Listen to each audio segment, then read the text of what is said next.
Kevin De Bruyne is quite a unique player. The talismanic midfielder broke an eye socket and his nose during Manchester City's Champions League final defeat at the hands of Chelsea. The talented midfielder's injury cost his side dearly and also threatened to end his chances of representing Belgium at the Euros. Even today, De Bruyne is still struggling with a dead feeling on the left side of his face following the double fracture. Facial injuries can be quite serious no matter which walk of life you're from. These injuries do tend to restrict performances. This holds true for a contact sport where you might get caught with a flying elbow or be involved in a clash of heads, so you would imagine him playing a little bit more safe than usual at the Euros. However, the Manchester City ace operates from an entirely different level and has played a big role in helping his team dominate the group stage through some truly scintillating displays. The 29-year-old literally cannot feel his face and reveals that it'll disappear after a few months. But has it impacted his confidence? Not at all. Au contraire, the former Wolfsburg man is stronger than ever and is eager to take the Belgians all the way. What's up everyone? Welcome to another episode of Goalside, where we cover diverse football themes and make sure that you're always up to date. Today we're going to talk about Belgium international Kevin De Bruyne, the real one, and we'll focus on how he actually met his wife. It's a bit of an embarrassing story for the midfielder, but has played a crucial role in making him the star that he is today. Before we begin, make sure to subscribe to our channel and hit that bell icon to stay notified when all of our new content uploads. A Mourinho mistake? We all know that Jose Mourinho is not very good at dealing with younger players. The Portuguese tactician is totally results-oriented, and wherever he's gone during his management journey, he's rarely made a player. You can't really blame him because most of the clubs that he joined expected their managers to prioritise winning over anything. Mourinho prefers to work for elite clubs, and such clubs only deal in titles. This is why a lot of young or good players have struggled to shine under him. Players such as Romelu Lukaku, Mohamed Salah, Leonardo Bonucci, and the list goes on. These players have made quite a name for themselves, but for one reason or another, things didn't work out for them when they were playing under the special one. Kevin De Bruyne's example is arguably the biggest one. Back in January 2014, he left West London for Wolfsburg in an £18 million deal. The Belgian had caught the eye during a loan spell at Werder Bremen, and when he returned to Chelsea, it was expected that he'd be given more time.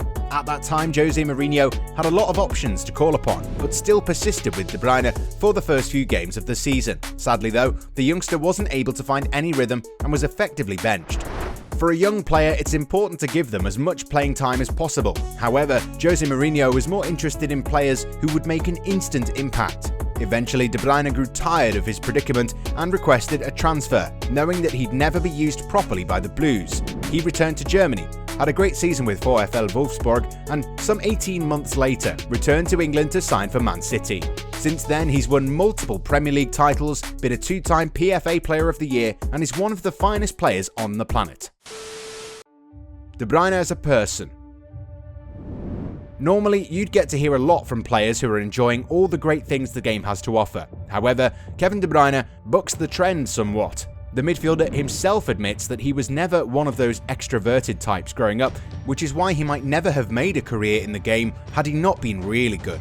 Ever since he was a boy, he'd been an extremely quiet and reserved individual. He never had a lot of close friends, and the only time he would express himself fully was when he was on the pitch, playing the game that he loves.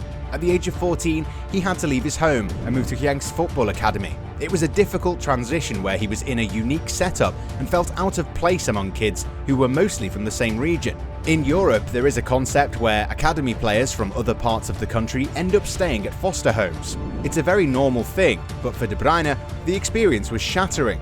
The midfielder says that when he got back home for the holidays, he found out that his foster family had told the club that they don't want him to come back.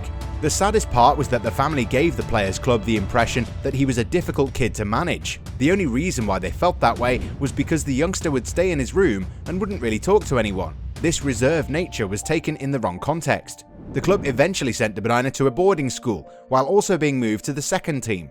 That was the time when he realised he needed to vent out his frustration on the pitch. The 29-year-old reveals that he started scoring goals for fun, and the club eventually learnt that they had quite a talent on their hands. When you're at the top, the same people who scoff at you start lining up for your recognition. The same happened with De Bruyne.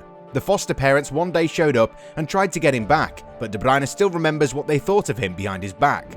Such experiences can have a detrimental effect on a player, but De Bruyne used that as a weapon to get even better. How he met his wife. This is where the story gets really interesting. Imagine you've got a load of money and you're a star in the making. You shouldn't have any trouble speaking to somebody that you fancy, right? Now imagine that you're Kevin De Bruyne, who we've already established has quite a reserved, quiet nature off the pitch. He just isn't the sort of person who'll approach someone and ask him out for a cup of coffee. But De Bruyne maintains to this day that his wife has been his rock all along, and that whatever he's achieved in his career is because of how she has changed him. How they met is actually a pretty funny story, and an embarrassing one for the Belgian, who says that he first found out about his future wife through one of his tweets that she had liked. One of his friends noticed it and told him that he should be sliding into her DMs.